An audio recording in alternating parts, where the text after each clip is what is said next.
ሰላም እንዴት ናችሁ የዩቲዩብ ቤተሰቦቼ እንደምን ከርማችኋል እንደምን ቆይታችኋል ዛሬም እንደተለመደው በሌላ ኮርስ ተመልሰናል ተማሪዎች እንዴት ነው ዝግጅት እንዴት ይዟችኋል ኤግዚት ኤግዛም እየቀረበ ነው እንደምናውቀው ስለዚህ ዛሬ ደግሞ የምንሰራው ላቦራቶሪ ሴፍቲ ኤንድ ኳሊቲ አሹራንስ ሴክሽንን አብረን የምንሰራ ይሆናል ባለፉት ቪዲዮዎቻችን ማይክሮባዮሎጂ ሄማቶሎጂ ክሊኒካል ኬሚስትሪ ሌሎች ወሳኝ ሴሮሎጂ ሞለኪውላር ባዮሎጂን ጨምሮ አስፈላጊ ኮርሶችን አብረን ሰርተናል ዛሬ የምናየው ሴፍቲ ኤንድ ኳሊቲ አሹራንስ ኢን ዘ ላቦራቶሪ በሚለው ሴክሽን ውስጥ ያሉ ጥያቄዎችን ከተለያየ አመታት ውስጥ ሰብሰብ አድርጌ ነው ያመጣኋቸው እስከ መጨረሻው ተከታተሉኝ የሌሎች ቪዲዮዎችም አሉ እነሱም መከታተላችሁን አትርሱ አብረን የሰራንባቸው አሉ እነሱንም ተመልከቱ ሌሎች ጠቃሚ ቪዲዮዎችም የሚወጡበት ጊዜ እንዲደርሷችሁ ሰብስክራይብ ማድረግ አትርሱ ላይክ እና ሼር በማድረግም ጀምሩ እስከ መጨረሻው አብራችሁን ቆዩ Okay, let us start from the first question. It says laboratory professional working in general hospital is assigned to collect clinical sample and transport to referral hospital. What is basic concept the laboratory personnel should give priority ነው የሚለው priority ብላችሁ ውሰዱት during sample collection and transport activity. So እንግዲህ ሳምፕል ኮሌክት ካደረገ በኋላ ወደ ሌላ ሆስፒታል ወይም ሪፈራል ሆስፒታል ሳምፕሉ ሪፈር ለማድረግ አስቧል ስለዚህ ምንድነው መጠቀም ያለበት የሚለው ነው ምንድነው ኬር መሰጠት ያለበት ትኩረት ሊሰጠው የሚገባው ምንድነው ኤ ሌብሊንግ ይላል ሌብሊንግ በጣም ትኩረት ሊሰጠው የሚገባ ነው ምክንያቱም ዱሪንግ ትራንስፖርት ሌብል ካልተደረገ ሪፈራል ሆስፒታሉ ላይ ሲደርስ ሳምፕሉ የማን ነው የሚለውን አይታወቅም ቮሊዩም ኦፍ ስፔሲመን ይላል ይሄም at collection ትኩረት ሊሰጠው ይገባል ሁለተኛው ሲ ኳሊቲ ይላል ኳሊቲ ማስፈላጊ ነው ዲ ታይፕ ኦፍ ስፔሲመን ይላል ታይፕ will be decided by the type of the test okay specimen decide እንደሆነ በታይፕ ኦፍ ቴስት ነው ግን during transport labeling is very important so the answer would be A labeling of the specimen ማለት ነው the answer would be A so the second question second year medical science student faced a biohazard spill on the hand during practical attachment and the health professional working in the health facility advised student to apply antiseptic on spilled area of hand and cover with paper towels for how long should the student apply paper towels and አንቲሴፕቲክ ሶሉሽን ነው የሚለው ሶ ባዛርድ ኦከር አረገ በዚህ ሰዓት ተማሪው ፕሮሰስ ያያረገ ባለበት ሰዓት ሶ ባዛርድ ኦከር ካረገ ብዙ ጊዜ የምንጠቀማቸው ይሄ አልኮል ቤዝድ አንቲሴፕቲክ ናቸው አልኮል አይሶፕሮፓይል አልኮል 70% አልኮል የመሳሰሉትን ነው So for proper disinfection 30 minutes is usually recommended 10 minutes 50 minutes እና 5 minutes enough ላይሆን ይችላል they may not result in enough disinfection so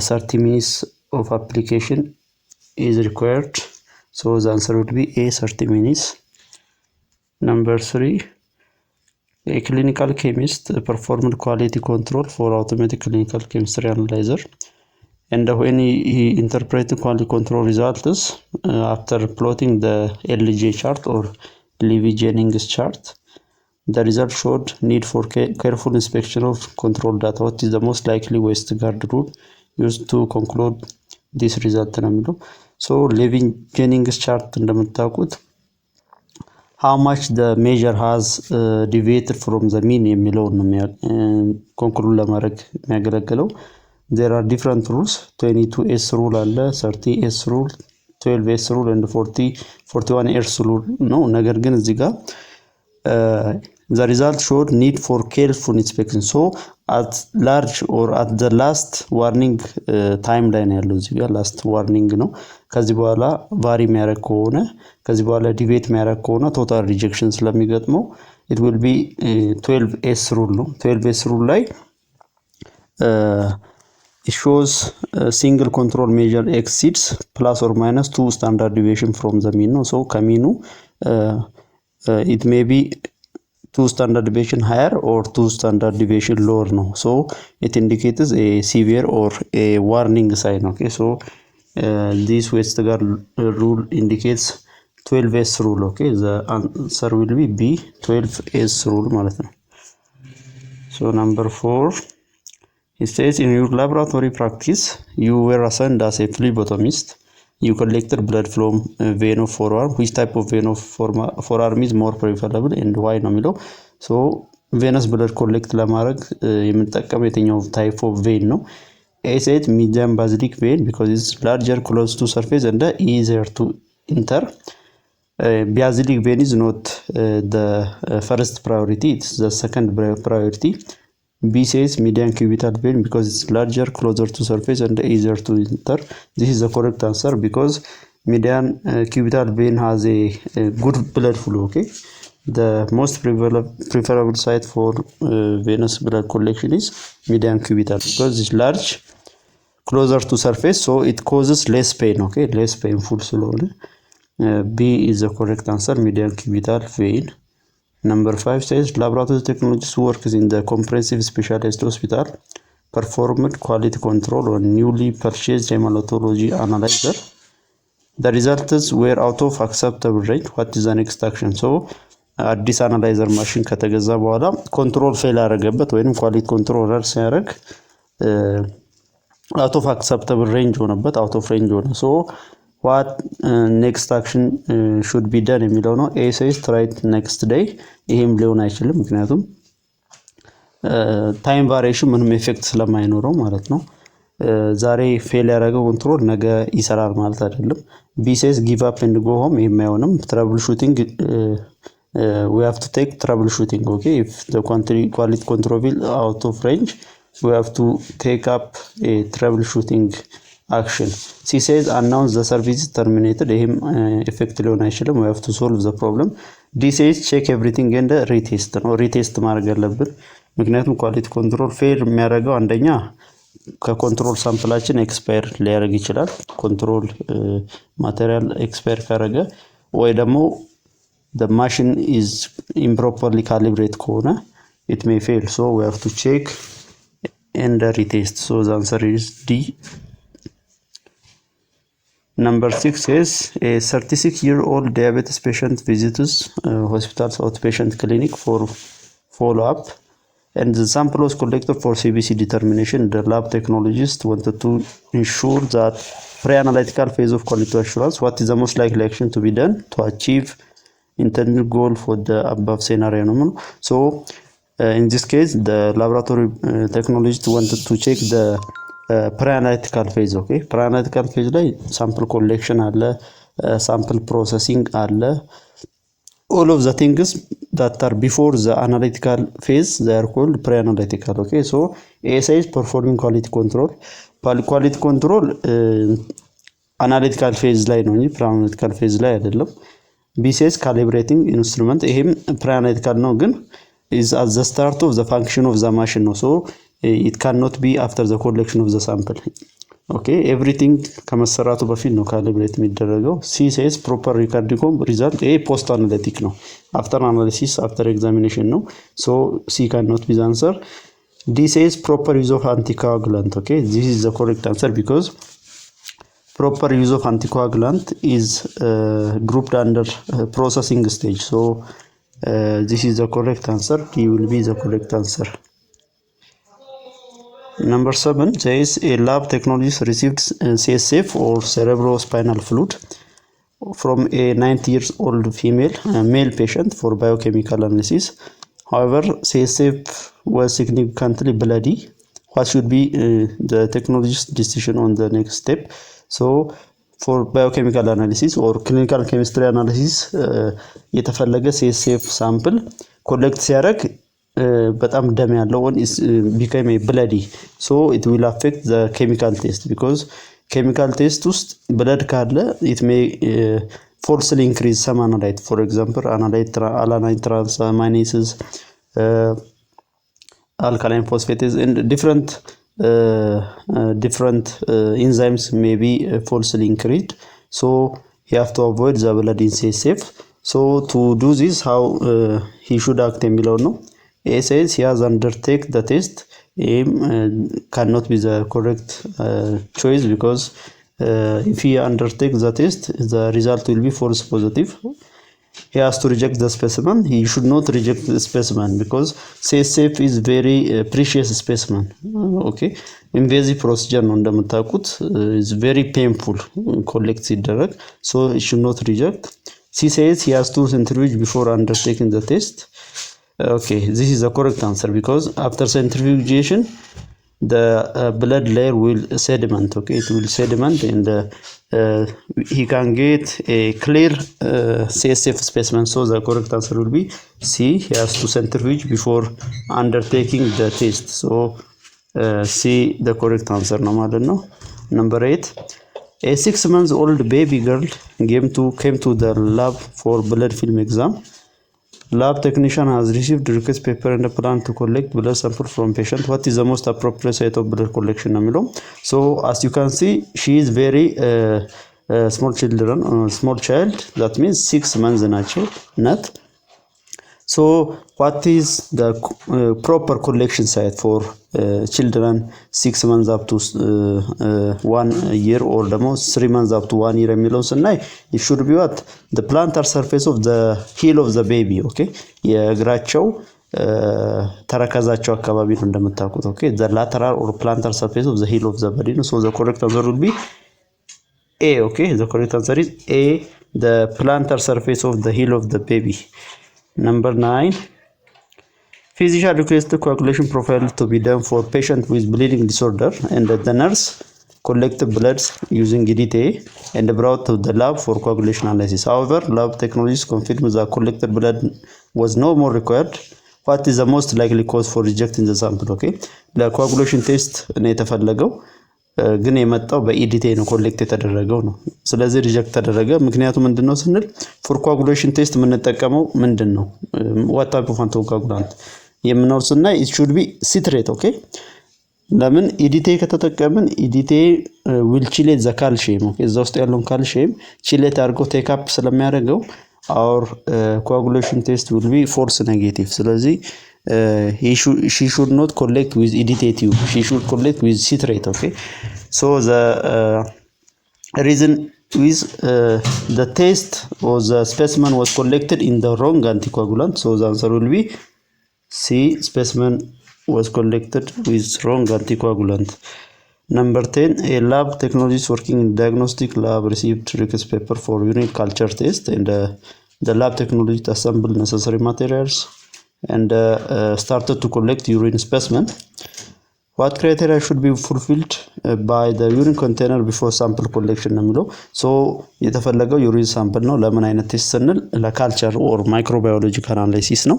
እንደምታውቁት ማይክሮባዮሎጂካል አናላይሲስ ከሚፈልጋቸው ነገሮች አንዱ ስቴሪሊቲ ይፈልጋል። ኦኬ ስቴራይል as much as possible ሳምፕሉ without it should be free from any microbiology or microorganism. ኦኬ ምክንያቱም they may ማይክሮኦርጋኒዝም ካለ እዛ ሳምፕል ውስጥ ካልቸር ሲደረግ ያ ፓቶጀኒክ የሆነው ማይክሮኦርጋኒዝም ግሮ ማድረግ ትቶ ነን ፓቶጀኒክም ግሮ ሊያደርግና ፎልስ ፖዚቲቭ ሪዛልት ሊሰጥ ስለሚችል it should be sterile leak proof.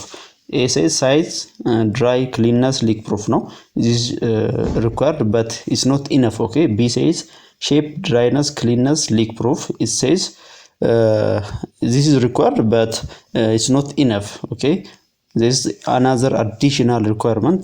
She says sterility dryness cleanness and the leak proof. So this is the correct answer because the material for collecting urine sample for microbiological analysis should be sterile. okay, free from any microbes. okay, from any microorganism monster አለበት። The correct answer will be C, the material should be sterile, dry, clean and leak proof. So C will be the correct answer. Okay, number 11 says a physician requested a hematocrit measurement for 30 years old patient with chief complaint of fatigue. A laboratory technology received request and performed skin puncture and collected blood directly with capillary tube for hematocrit using microhematocrit method. Finally measured hematocrit for the patient was found to be low. And the technologist planned to repeat the test. What should the technologist have done to minimize the possible source of error? So ሄማቶክሪት ሳምፕል ኮሌክት ካረገ በኋላ በማይክሮ ሄማቶክሪት ቲዩብ ሄማቶክሪት ሜጀር ሲያደርግ ቢሎ ኖርማል ሆነበት ወይም ዲክሪስድ ቫልዩ ሆነበት ነው።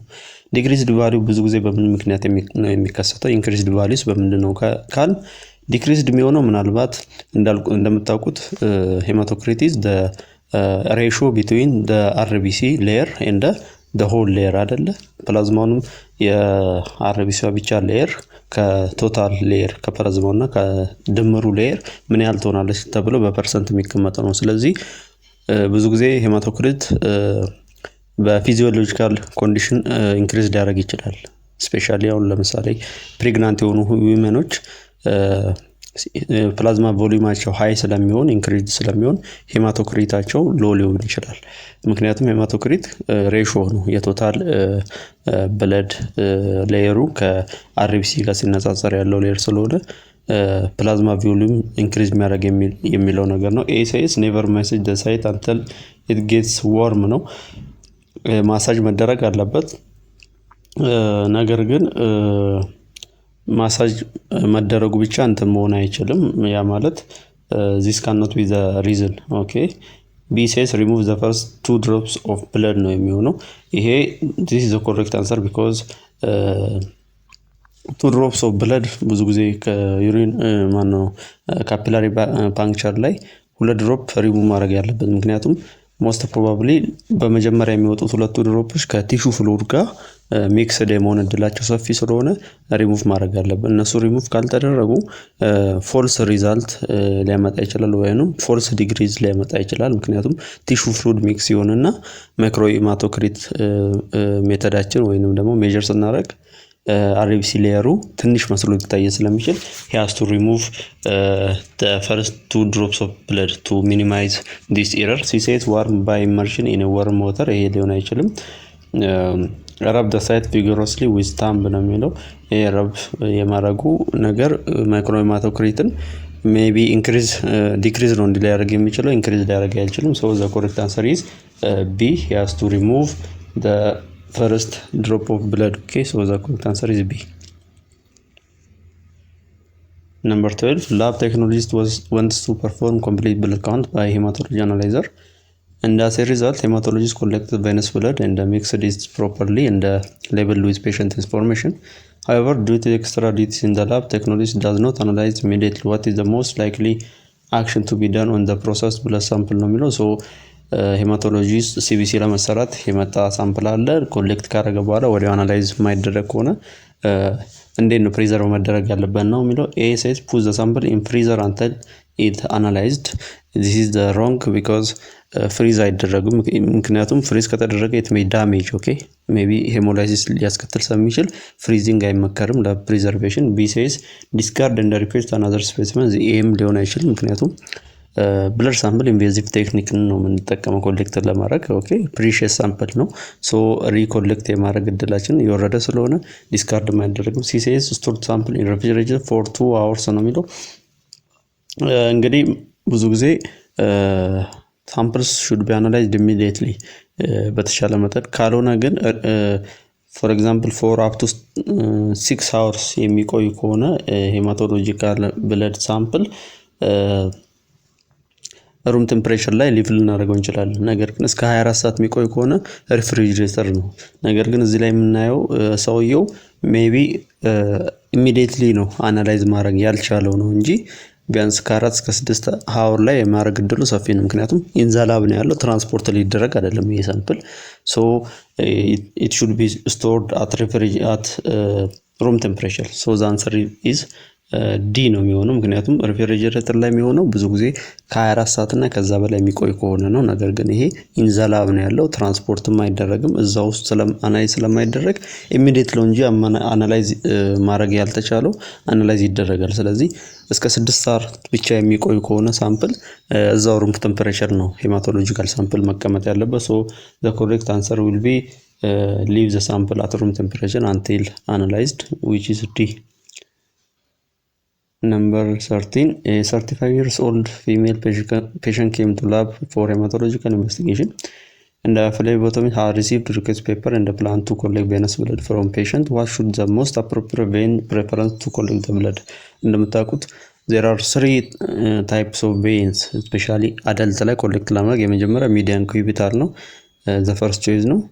The second choice is the cephalic vein, the third choice is the basilic vein ነው. ኢንፋንቶች ላይ ሌላ ሊኖር ይችላል፣ ነገር ግን አደልት ላይ ያሉት አማራጮች ሶስቱ ናቸው። ሶ ከነዚህ ውስጡ ሚዲያን ኪዩቢታል ነው because it's close to the surface ነው። አንደኛው ነገር ፔን አያስከትልም፣ እንደገና ኢዚሊ ማግኘት የሚቻል ስለሆነ ሚዲያን ኪዩቢታል ቬን ነው። this is very clear. The answer is D, median cubital vein of the forearm is the correct answer. Number 14. A lab technologist wanted to collect blood from adult patient for complete blood count. Then technologists are collected using ordinary needle and method and transferred blood to tube containing ETTA. What precautions should be considered during the blood collection to avoid hemolysis ነው የሚለው። እንግዲህ ሄሞላይሲስን አቮይድ ለማድረግ ብዙ ነገር መጠቀም አለብን። A says mix blood with anticoagulant by gentle inversion. This is the right approach. B says pull back too quickly on the plunger. ቶሎ ሳክ ብናረግ ከሆነ ወደ ፕላንገሩ ሄሞላይዝ ሊያደርግ ይችላል። ሶ ይሄም አይሆንም። ሲ ሴስ ኢጀክት ብለድ ፍሮም ሲሪንጅ ስሩ ዘ ኒድል። ኢጀክት ስናደርግ ወደ ቲዩቡ ኒድል ሪሙቭ አድርገን ነው መሆን ያለበት። ከነ ኒድሉ ከሆነ ላይዝ ሊያደርግብን ይችላል። ዲ ሴስ ዩዝ ሃይፖቶኒክ አንቲኮአጉላንትስ ዱሪንግ ብለድ ኮሌክሽን። ሃይፖቶኒክ አንቲኮአጉላንት ከተጠቀምን the water will influx ኦኬ ወደ ሴሎቹ ገብተው ሴሎቹ በርስት ሊያደርጉ ላይዝ ሊያደርጉ ስለሚችሉ ይሄም አይሆንም። ሶ the correct answer is A, mix blood with anticoagulant by gentle inversions የሚለው is the correct answer. Number 15. A microbiologist who is working at microbiology lab unit in a referral lab receives a direct stool from 23 years old male patient who is suspected of having plague. What level of biosafety and safety cabinet is required to do the test safely? So እንደምታውቁት ባዮሴፍቲ ሌቭል ካቢኔቶች ብዙ አይነት አለው። ሌቭል 1 ሌቭል 2 ሌቭል 3 እያለ አለው ዲፔንድስ ኦን ዘ ሳምፕል ኦኬ። እዚህ ጋር ግን ምንድነው ሰስፔክት የተደረገው ዲዚዝ ፕላግ ነው። ፕላግ ማለት በየርሲኒያ ፔስቲስ የሚመጣ እጅግ ተላላፊ የሆነ እጅግም ገዳይ የሆነ ቬሪ ፋታል ኤንድ ኦልሶ ቬሪ ትራንስሚሲብል የሆነ ዲዚዝ ነው። ስለዚህ እነኚህ በጣም ትራንስሚሲብል እና በጣም ፋታል ወይንም ላይፍ ትሬትኒንግ ኢንፌክሽን ላይ መጣ የሚችሉት ሚኒመም ባዮሴፍቲ ሌቭል 2 ኦር አባቭ ላይ ነው አናላይዝ መደረግ ያለባቸው። ምክንያቱም ቶታል ባዮሴፍቲ ሌቭል 2 እንደምታውቁት ኔጌቲቭ ፕሬሸር ነው ያለው። ኢንሳይድ ነው አትራክት የሚያደርገው ወይንም ሳክ የሚያደርገው ኤርን ወደ ውጭ ያወጣም። እንደገና ሄፓ ፊልተር አለው ወደ ኢንቫይሮንመንት ዲስካርድ ከመደረጉ በፊት። ሶ እንደዚህ አይነት ዲዚዞች ሊያመጡ የሚችሉ ባክቴሪያዎች ወይንም ቫይረሶች they should be processed using ባዮሴፍቲ ሌቭል 2 and above። ከተቻለ ባዮሴፍቲ ሌቭል 3 ላይ ነው መሆን ያለበት፣ ነገር ግን ሚኒመም 2 መሆን አለበት። ሶ the correct answer will be C, ባዮሴፍቲ ሌቭል 2 and above ማለት ነው። ሶ you have to read ለየትኛው ሳምፕል የትኛው ባዮሴፍቲ ካቢኔት መጠቀም አለብን የሚለውንም አያይዛችሁ ማንበብ አትርሱ ማለት ነው፣ በሌላ መልኩ ሊመጣ ስለሚችል። Number 16 says lab scientist who is working at research lab was running a number of renal function tests to collect data for his research. Research sample size and the number of parameters he wanted to check were too many. Therefore, he decided to prepare working reagent at once to cover all of the tests using to contain pipetting techniques. What is the right way the technology should practice to deliver the fluid? So እዚህ ላይ እንደምናየው ሳምፕል ሳይዙ በጣም ሃይ ከመሆኑ የተነሳ ወርኪንግ ሬጀንት ጥረት ሊያጋጥመው ሆነ። ስለዚህ አጠቃቀሙ በምን መሆን አለበት የምንለው ስናይ ቱ ኮንቴን ፓይፔቲንግ ቴክኒክስ ነው። ኦኬ ቱ ኮንቴን ፓይፔቲንግ ቴክኒክስ ማለት ያንን ሬጀንት ሳክ ካረገ በኋላ በማይክሮ ፓይፔት ከወሰደ በኋላ it will preserve half of it and it will discard or dispense half of it. ኦኬ ግማሹ እዛው ላይ የቀረ ግማሹን ወደ እንትኑ ዲስፔንስ እያደረገ እንደገና ደግሞ ሳክ እያደረገ ግማሹ እየቀረም ዲስፔንስ የሚደረግ ከሆነ is contain it will be said to contain pipetting techniques. okay so A says he has to deliver all the contents at once. This is not the to contain pipette የሚኖረው አይገልጽም።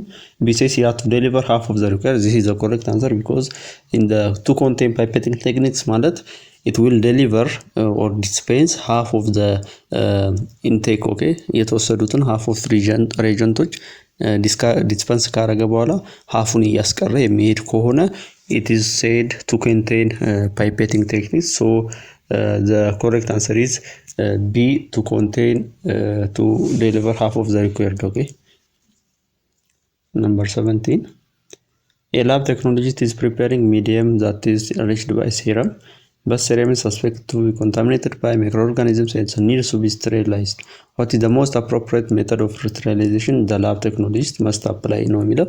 ሶ ለካልቸር ሚዲያ ብዙ ጊዜ ካልቸር ሚዲያ ላይ ኢንፌክሽን ወይንም ደግሞ ኮንታሚኔትድ ሆኗል ከተባለ ስቴሪላይዝ መሆን አለበት። ምክንያቱም ታርጌት ያልሆነ ባክቴሪያ ግሮ ሊያደርግብን ስለሚችል እና ፎልስ ኔጌቲቭ ሪዛልት ዲቨሎፕ ልናደርግ ስለምንችል ወይንም ፎልስ ፖዚቲቭ ሪዛልት ስለሚሆን ስቴሪላይዝ መደረግ አለበት።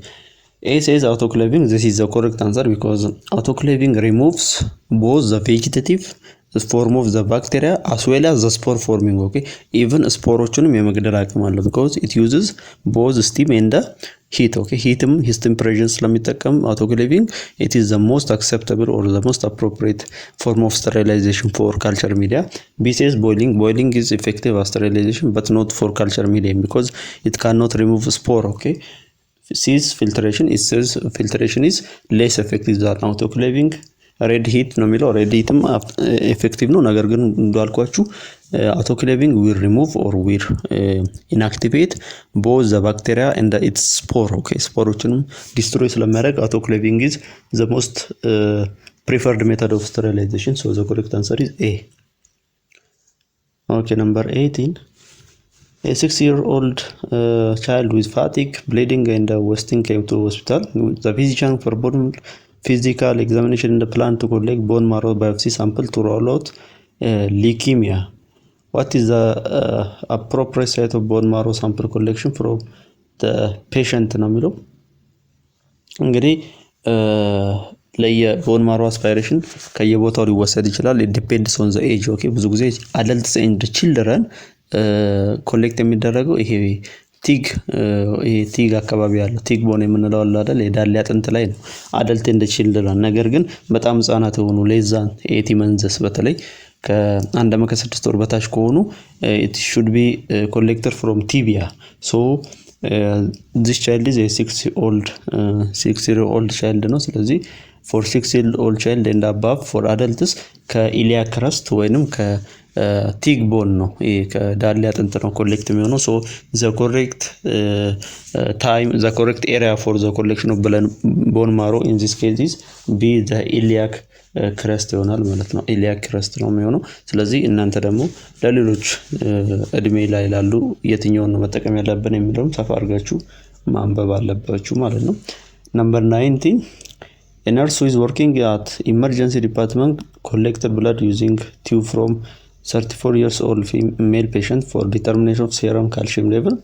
Nevertheless, the sample was rejected because EDTA could falsely decrease serum calcium level of the patient. What is the appropriate anticoagulant tube for the above test? okay so serum calcium level ነው electrolyte level ነው ዲሳይድ ወይም አናላይዝ ማድረግ የተፈለገው። EDTA አንጠቀምም ምክንያቱም ካልሲየምን ቺሌት በማድረግ እዛ ውስጥ ያለውን ካልሲየም አብዞርብ ያደርግብንና ፎልስ ዲክሪዝ ላይ ማጣ ይችላል ማለት ነው። ነገር ግን ለካልሲየም ቴስቶች የትኛውን ነው መጠቀም ያለብን?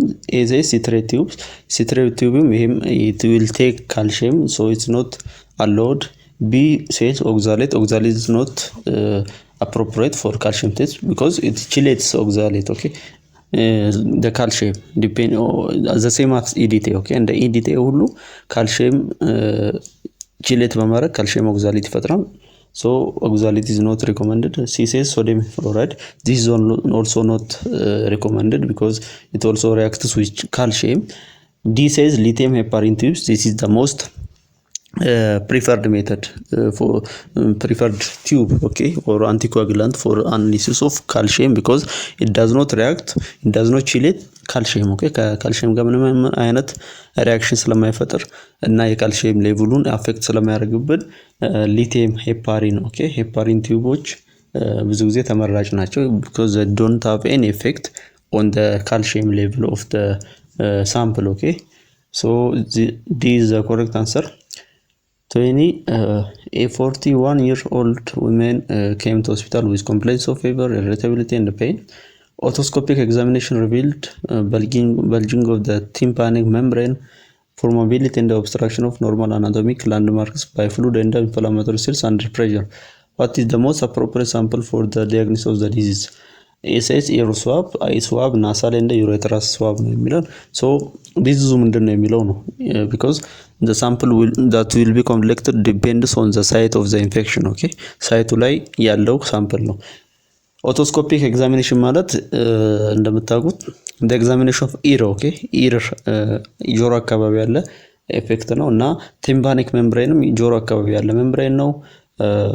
so it refers to the ear, okay, the infection is developed at the area of ear, ጆሮ አካባቢ ዴቨሎፕ ያለ ኢንፌክሽን ስለሆነ the technologists have to collect ear swab, okay, eye swab, nasal swab, urethral swab, they are not the appropriate samples for this case. So the correct answer is a ear swab, okay, the correct answer is a ear swab ማለት ነው።